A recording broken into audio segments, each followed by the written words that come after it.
അന്ന് പെയ്ത മഴയിൽ ഭാഗം 11. കഥയിലേക്ക് പോകുന്നതിന് മുൻപ് നിങ്ങൾ ആദ്യമായാണ് ഈ ചാനൽ കാണുന്നതെങ്കിൽ ചാനൽ സബ്സ്ക്രൈബ് ചെയ്ത് ബെല്ലൈക്കൺ ക്ലിക്ക് ചെയ്ത് നോട്ടിഫിക്കേഷൻസ് എല്ലാം ഇനേബിൾ ചെയ്യാൻ മറക്കരുത്. കൂടാതെ കഥ ഇഷ്ടമായാൽ നിങ്ങളുടെ ഒരു ലൈക്കും കമൻറ്റും പ്രതീക്ഷിക്കുന്നു. ഇനി നമുക്ക് കഥയിലേക്ക് പോകാം. ചെറിയൊരു തലവേദന പോലെ കുറച്ചേരം കിടന്നാൽ അത് മാറും, വർഷ പറഞ്ഞു. അവളോട് വിശ്രമിച്ചു കൊള്ളാൻ പറഞ്ഞിട്ട് അവൻ വെളിയിലേക്ക് ഇറങ്ങി. അവിടെ അവനെ കാത്ത് ജയദേവൻ നിൽപ്പുണ്ടായിരുന്നു. ഇനി നിങ്ങൾ എന്നാ അങ്ങോട്ട് വരുന്നേ? ജയദേവൻ ചോദിച്ചു. അറിയില്ലടാ, പ്രിയേച്ചിക്ക് വേണ്ടിയാണ് ഇവിടെ വന്നത്. ചേച്ചിയെ ഇവിടെ ഒറ്റക്കാക്കിയിട്ട് അങ്ങോട്ട് പോകാനും മനസ്സ് വരുന്നില്ല. ചേച്ചിയെ ഇട്ടേച്ചും പോകുന്നത് കൊണ്ട് മാത്രമാണോ അതോ? ജയദേവൻ വർഷയുടെ റൂമിലേക്ക് നോക്കി ചോദിച്ചു. ഒന്ന് പോടാ, വന്നു കയറിയില്ല, അതിനു മുമ്പ് FBA പണി തുടങ്ങി. ആദ്യത്തൊരു കപട ദേഷ്യത്തോടെ അവനെ നോക്കി. എന്തായാലും നീ പെട്ടെന്നങ്ങ് വാ, നീ ഇല്ലാതെ അവിടെ ഒരു രസമില്ല, ജയദേവൻ പറഞ്ഞു. വരാം. ഇപ്പം എന്തായാലും പ്രിയേച്ചിയുടെ കാര്യമാണ് പ്രയോറിറ്റി. അവിടെ ആയിരുന്നപ്പോഴുള്ള പ്രിയേച്ചിയുടെ കണ്ടീഷൻ നിനക്കറിയാവുന്നതാണല്ലോ. അത് പറഞ്ഞാൽ നിനക്ക് മനസ്സിലാവില്ല. സഹിക്കാൻ വയ്യാതായപ്പോഴാണ് മുംബൈയിലേക്ക് കൊണ്ടുവന്നതും സത്യങ്ങളെല്ലാം പറഞ്ഞ് സതി ആൻറ്റിയെ കോട്ടിന് വിളിച്ചതും. ആ സമയത്ത് നാട്ടിലേക്ക് കൊണ്ടുവന്നിരുന്നെങ്കിൽ മുത്തശ്ശി അറിഞ്ഞ തകർന്നു പോയേനെ. ആ പാവം മുത്തശ്ശിക്ക് ഞങ്ങളെന്ന് വെച്ച ജീവന. പിന്നെ നാട്ടുകാരുടെ ചോദ്യവും പറച്ചിലൊക്കെ ഉണ്ടാവും. എന്തായാലും ആ കുട്ടി കൊള്ളാം. നമ്മുടെ പ്രിയേച്ചിക്ക് ഇത്രയും മാറ്റം വരാൻ കാരണം ആ കുട്ടി കൂടിയല്ലേ. കാണാനും വലിയ കുഴപ്പമില്ല. നിനക്ക് താല്പര്യമില്ല, ഞാനെടുത്തോളാം. കൊല്ലും ഞാൻ. ആദ്യത്തെ ചിരിച്ചുകൊണ്ട് അവൻ്റെ തോള് തിരിച്ചു. അങ്ങനെ വഴിക്ക് വാ, നിന്റെ വിറ്റ കാശ് എൻ്റെ കയ്യിലുണ്ട് കേട്ടോ. നിന്നെ ഞാൻ ഇന്നും ഇന്നലെ കാണാൻ തുടങ്ങിയതല്ലോ. ജയദേവൻ ചിരിച്ചുകൊണ്ട് ആദിത്യൻ്റെ തോളിൽ കൈയിട്ടു. പ്രിയ ജയദേവനോട് ആ പഴയ അടുപ്പമൊന്നും കാട്ടിയില്ല. അവനതിൽ നല്ല വിഷമമുണ്ടായിരുന്നു. നിനക്കറിയാലോടാ പ്രിയേച്ചിയുടെ കാര്യങ്ങൾ. അതൊക്കെ ശരിയാവൂടാ, നമുക്ക് കുറച്ച് ടൈം കൊടുക്കാം. ആദിത്യ അവനെ ആശ്വസിപ്പിച്ചു. പിറ്റേന്ന് വൈകിട്ട് പ്രിയയും വർഷയും ആദിത്തും ജയദേവനും വിഷുവിന് എല്ലാവർക്കും ഉടുക്കാനുള്ള തുണികളും മറ്റും മേടിക്കാൻ കടയിലേക്ക് പോയി. പ്രിയക്ക് താല്പര്യമില്ലായിരുന്നെങ്കിലും ആദിത്യ പ്രിയയെയും വർഷയെയും നിർബന്ധിച്ച് കൂടെ കൂട്ടി. പ്രിയയും വർഷയും സെറ്റ് സാരി നോക്കുകയായിരുന്നു. ആദിത്തും ജയദേവനും അവിടെയുള്ള കസേരയിലിരുന്ന് സംസാരിച്ചു കൊണ്ടിരുന്നു. അവിടെ 1-2 ചെറുപ്പക്കാർ പ്രിയയുടെയും വർഷയുടെയും തൊട്ടടുത്ത് നിന്ന് തുണികളെടുക്കുന്ന വ്യാജേന അവർക്ക് മാത്രം കേൾക്കാമെന്ന രീതിയിൽ വൃത്തികെട്ട കമൻറ്റുകൾ പറയുന്നുണ്ടായിരുന്നു. പ്രിയ പെട്ടെന്ന് വർഷയുടെ കൈ പിടിച്ച് വേഗം അവിടെ നിന്ന് പോന്നു. എന്താ പറ്റിയ പ്രിയേച്ചി, സാരിയൊന്നും കിട്ടിയില്ലേ? ആദ്യത്തെ അമ്പരപ്പോടെ ചോദിച്ചു. നമുക്ക് വേറെ കടയിൽ പോകാം, ഇവിടെ വേണ്ട, വർഷ പറഞ്ഞു. നമുക്ക് പോകാം, വാ. പ്രിയ ധൃതി വെച്ചു. പ്രിയയുടെ മുഖം കണ്ടപ്പോൾ എന്തോ പന്തികേടുണ്ടെന്ന് അവർക്ക് മനസ്സിലായി. എന്താ പറ്റിയ പ്രിയേച്ചി? ആദിത്യ ചോദിച്ചു.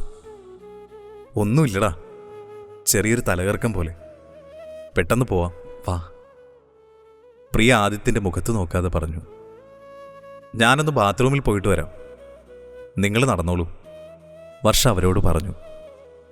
എടാ, ഞാൻ വർഷയുടെ കൂടെ വന്നേക്കാം, നീ പ്രിയേച്ചിയും കൊണ്ട് കാറിലേക്ക് പൊക്കോ, ജയദേവൻ പറഞ്ഞു. പ്രിയ വർഷയെ ഒന്ന് നോക്കി. അവൾ കുഴപ്പമില്ലെന്ന് കണ്ണുകൾ കൊണ്ട് ആംഗ്യം കാണിച്ചു. ആദിത്തും പ്രിയയും കാറ് പാർക്ക് ചെയ്ത സ്ഥലത്തേക്ക് പോയി. വർഷ ബാത്റൂം നോക്കിപ്പോയി. ജയദേവൻ അവിടെ കസേരയിൽ തന്നെ ഇരിപ്പുണ്ടായിരുന്നു. പ്രിയയെയും വർഷയെയും കളിയാക്കിയ ചെറുപ്പക്കാരിൽ ഒരാൾ വർഷ പോയതിന് പിറകെ സ്ത്രീകളുടെ ബാത്റൂമിൻ്റെ സൈഡിലേക്ക് പോയി. വർഷ ഇറങ്ങി വന്നതും അവൻ വർഷയുടെ പിറകിൽ അറിയാത്ത ഭാവത്തിൽ തട്ടിയിട്ട് നടന്നു. ഇയാൾ എന്താ കാണിച്ചേ? വർഷ കൈ നിവർത്തി അവൻ്റെ കരണത്ത് പൊട്ടിക്കാൻ നോക്കി. പെട്ടെന്ന് അവൻ വർഷയുടെ കൈയിൽ കടന്നു പിടിച്ചു. അവിടെ ഒച്ചയും ബഹളവും കേട്ടപ്പോൾ കാര്യം എന്തെന്നറിയാൻ ജയദേവൻ അങ്ങോട്ട് ചെന്നു. അവിടെ ആൾക്കൂട്ടത്തിനിടയിൽ കരഞ്ഞുകൊണ്ടിരുന്ന വർഷയെ കണ്ടതും ജയദേവൻ ഒന്ന് അമ്പരന്നു. എന്താ പറ്റിയേ? ജയദേവൻ ചോദിച്ചു. വഴിയെ നടന്നു പോകുന്ന ആണുങ്ങളെ കൈനീട്ടി അടിക്കാൻ നോക്കുന്നു. ഇതെന്താ വെള്ളരിക്കാ പട്ടണോ? ആ ചെറുപ്പക്കാരൻ വർഷയെ ചൂണ്ടി ഒച്ച വെക്കുന്നു. ആൾക്കാർ അവിടെ നിന്ന് കാഴ്ച കാണുന്നതല്ലാതെ ആരും ഇടപെടാൻ വന്നില്ല. വെറുതെ അല്ല, ഇയാള് എൻ്റെ വർഷ വാക്കുകൾ കിട്ടാതെ വിതുമ്പി. ജയദേവൻ വർഷയെ ചേർത്ത് പിടിച്ചു. അനിയ, ഈ പ്രായമൊക്കെ കഴിഞ്ഞിട്ടാ ഞാനും ഇങ്ങോട്ട് വന്നേ കേട്ടോ. ഒരു കാരണമില്ലാതെ ഈ കുട്ടി എന്തായാലും അടിക്കാൻ കൈയോങ്ങില്ല. അതുകൊണ്ടേ മോൻ ഈ ചെയ്ത തെറ്റിനെ ഒരു മാപ്പ് പറഞ്ഞേക്ക്, ജയദേവൻ പറഞ്ഞു. അപ്പോഴേക്കും കടയുടെ മാനേജർ ഹരി അവിടെ വന്നു.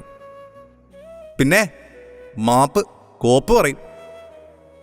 ഓരോരോ അലവലാദികൾ ഇറങ്ങിക്കോളും മനുഷ്യൻ്റെ മാനം കളയാനായിട്ട്.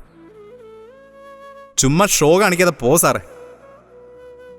ആ ചെറുപ്പക്കാരൻ ജയദേവനെ നോക്കി പുച്ഛത്തോടെ പറഞ്ഞു. നിങ്ങളൊന്നും ചെയ്തിട്ടില്ലെന്നല്ലേ പറഞ്ഞേ? ഇവള് പറഞ്ഞതും ചിലപ്പോൾ കള്ളായിരിക്കും.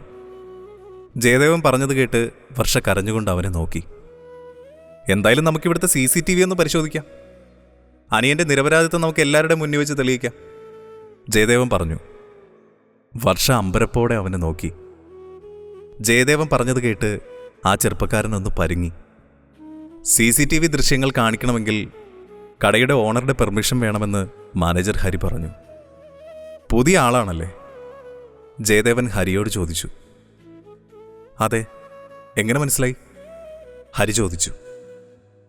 പെട്ടെന്ന് ജയദേവൻ ആരെയോ ഫോൺ വിളിച്ച് സംസാരിച്ചു. ആ വൈശാഖേ, ഇത് ദേവനാണ്. അപ്പം ഉണ്ട് കൂടെ. ഞങ്ങളിപ്പോൾ നിന്റെ ഷോപ്പിലുണ്ട്. ഒരു ചെറിയ പ്രശ്നമുണ്ട്, ജയദേവൻ കാര്യങ്ങൾ പറഞ്ഞു. വൈശാഖൻ പെട്ടെന്ന് തന്നെ അവിടെ എത്താമെന്ന് പറഞ്ഞ് ഫോൺ വെച്ചു. കടയുടെ ഓണറും ജയദേവനും ആദിത്തും അടുത്ത കൂട്ടുകാരാണെന്ന് വർഷയ്ക്ക് മനസ്സിലായി. സംഗതി പന്തിയല്ലെന്ന് കണ്ട ആ ചെറുപ്പക്കാരൻ അവിടെ നിന്നും ഓടി രക്ഷപ്പെടാൻ ശ്രമിച്ചു. ജയദേവൻ അവൻ്റെ ഷർട്ടിൻ്റെ കോളറിൽ പിടിച്ച് അവൻ്റെ മൂക്കിനിട്ട് തന്നെ നോക്കി നല്ലൊരിടി കൊടുത്തു. അവൻ മലർന്നടിച്ച് താഴെ വീണു. കൈകൾ കൊണ്ട് മൂക്ക് പൊത്തി അവിടെ കിടന്നു. അവൻ്റെ കൂടെയുണ്ടായിരുന്ന മറ്റു രണ്ടുപേർ അവിടെ നിന്ന് ഓടി. അടികൊണ്ടവൻ വേദന കൊണ്ട് ഞരങ്ങുന്നുണ്ടായിരുന്നു. പോക്രത്തരം ചെയ്തതും പോരാ, അത് ചോദിക്കാൻ വരുമ്പോൾ അവൻ്റെ ഒരു അഹങ്കാരം. ഇവളോട് മര്യാദക്ക് മാപ്പ് പറയടാ. ജയദേവൻ ദേഷ്യം കൊണ്ട് നിന്ന് വിറച്ചു. ആ ചെറുപ്പക്കാരൻ അവിടെ കിടന്നുകൊണ്ട് തന്നെ വർഷയെ നോക്കി മൂക്ക് പൊത്തിപ്പിടിച്ച് എന്തോ പറഞ്ഞു. അവൻ പറഞ്ഞത് മനസ്സിലായില്ലെങ്കിലും അവൻ്റെ മുഖഭാവത്തിൽ നിന്നും അത് മാപ്പാണെന്ന് മനസ്സിലായി. ഇതങ്ങ് നേരത്തെ പറഞ്ഞാൽ പോരായിരുന്നോ? ജയദേവൻ അവനെ കളിയാക്കി. എടാ ഹരി, ഇവനെടുത്ത് ഏതെങ്കിലും ഹോസ്പിറ്റലിലേക്ക് കൊണ്ടുപോകും. വൈശാഖനെ ഞാൻ വിളിച്ച് പറഞ്ഞോളാം, ജയദേവൻ ഹരിയോട് പറഞ്ഞു. നിങ്ങളുടെ വീട്ടിലും ഈ പ്രായത്തിലുള്ള പെൺകുട്ടികളൊക്കെ ഉണ്ടല്ലോ. എന്നെങ്കിലും അവർക്കും ഈ ഒരു അവസ്ഥ വന്നു കഴിയുമ്പോഴേ അന്നും ഇതുപോലെ തന്നെ കാഴ്ചക്കാരായിട്ടുണ്ടാകണം കേട്ടോ. ജയദേവൻ അവിടെ കൂടി നിന്നവരെ പുച്ഛത്തോടെ നോക്കി. വർഷയുടെ കൈയും പിടിച്ച് അവിടെ നിന്നും ഇറങ്ങി. എല്ലാം കണ്ട് സ്തംഭിച്ച് നിൽക്കുകയായിരുന്നു വർഷ.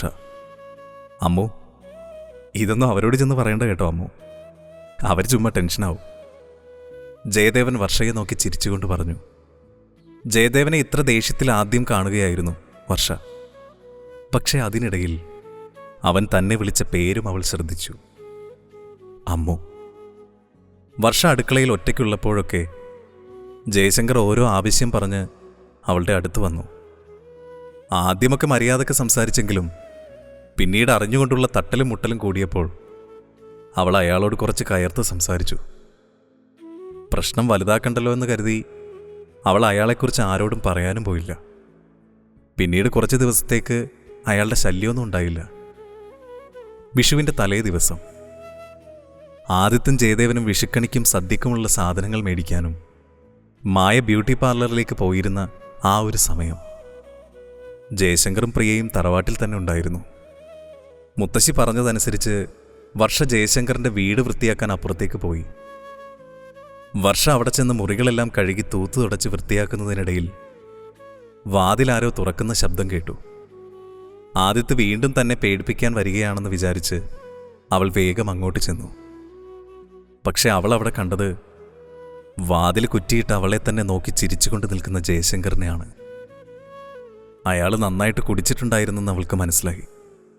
കണ്ണുകൾ ചുവന്നിരിക്കുന്നു. ആടി ഉലഞ്ഞാണ് നിൽക്കുന്നത്. വർഷ ഭയന്ന് വിറച്ചു. എന്തിനാ വാതിൽ കുറ്റിയിട്ടത്? വാതിൽ തുറക്ക്. ഉള്ളിലെ ഭയം പുറത്തു കാട്ടാതെ വർഷ അയാളോട് പറഞ്ഞു. മുംബൈയിൽ നിന്ന് ഒരു വേലക്കാരി പെണ്ണ് കൂടെ വന്നിട്ടുണ്ടെന്ന് പറഞ്ഞപ്പോൾ ഇത്രയും സുന്ദരിയായിരിക്കുമെന്ന് വിചാരിച്ചില്ല. അവൾക്ക് അയാളുടെ നോട്ടം കണ്ടപ്പോൾ ഛർദ്ദിക്കാൻ വന്നു. നിങ്ങളോട് മര്യാദക്ക് വാതിൽ തുറക്കാനാ പറഞ്ഞത്, ഇല്ലെങ്കിൽ ഞാൻ ഒച്ച വെക്കും, വർഷ ദേഷ്യത്തോടെ പറഞ്ഞു. എന്നിട്ട് അവിടെ മേശയിലിരുന്ന് അവളുടെ ഫോൺ കയ്യിലെടുത്തു. ഒച്ച വെക്കുവോ അലറി വിളിക്കുവോ എന്താണെന്ന് വെച്ചാൽ ചെയ്തു. ആരും വരത്തില്ല മോളെ, പിള്ളേര് പുറത്തു പോയേക്കുക.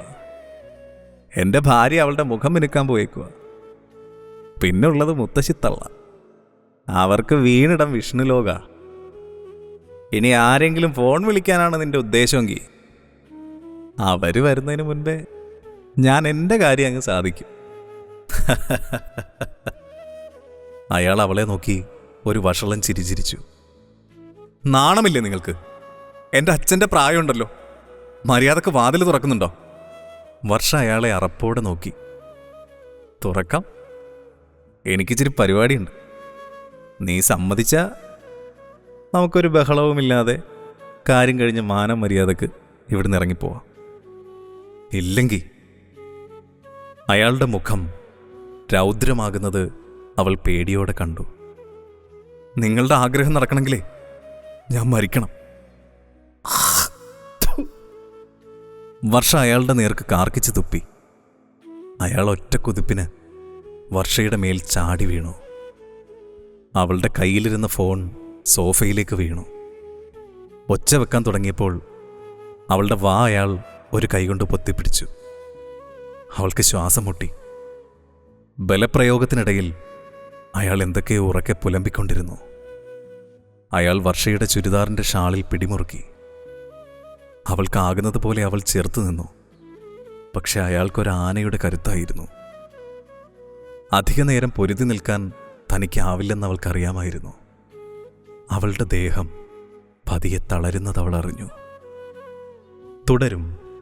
വീഡിയോ ഇഷ്ടമായെങ്കിൽ ലൈക്ക് ചെയ്യാനും ഷെയർ ചെയ്യാനും സബ്സ്ക്രൈബ് ചെയ്യാനും മറക്കരുത്.